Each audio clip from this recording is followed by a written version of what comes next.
Label लावायला लागले की आपल्या तालुक्याला परवडणार नाही, काय धन्याचा उपयोग करायला लागले.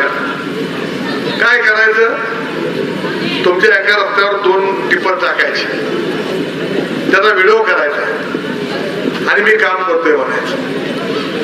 आमचा त्यांना धवा लागलाय की तुम्ही मागचे 25 वर्ष कुठे गेलता, त्यावेळेला तुम्हाला आमची कोणी दिसली नाही का, आम्हाला तुमचा मोहोळ तालुका तुम्हाला दिसला नाही का, तेव्हा तुम्हाला समाज दिसला नाही का, तेव्हा आमचा शेतकरी अडचणीत दिसला नाही का, तेव्हा आमची शाळा कॉलेजमध्ये जाणारी पोरं आहेत ते अडचणीत दिसली नाही का.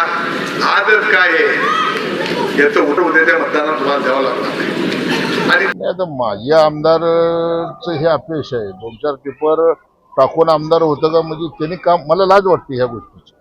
मला माझ्या आमदाराची कीव वाटते की गेले 30 वर्ष झालं की माझ्या आमदाराच्या हातात ही सत्ता या तालुक्याची, आणि त्यांच्या हातात सत्ता असताना मोहोळ मतदारसंघामध्ये रस्त्याची अत्यंत दुरावस्था झाली. रस्त्यात खड्डे आहेत का खड्ड्यात रस्ते आहेत अशा परिस्थितीत या तालुक्यात जाळं तयार झालं. आणि आपण पाहताय की ग्रामीण भागामध्ये प्रचंड मोठ्या प्रमाणामध्ये शेतकरी बांधव माझ्याकडे आल्यानंतर मी रस्ते करून देतो.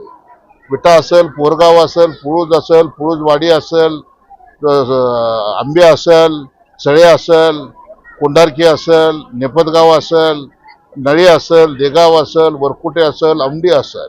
माझं जाहीर आव्हान आहे या कार्यक्रमाच्या निमित्तानं या पत्रकार तुमच्या सर्व बांधवांसमोर मी सांगतो की माझ्या आमदारांना चष्मा लावून या भागामध्ये मी जे काम केलंय ते बघायला यावं, आणि काम बघितल्यानंतर त्यांच्या लक्षात येईल की आपण कुठेतरी 30 वर्ष कमी पडलो, म्हणून ही जनता राजू खरेकडे गेली आणि राजू खरेंनी शेतकऱ्याच्या बांधापर्यंत रस्ता करण्याचं काम केलं.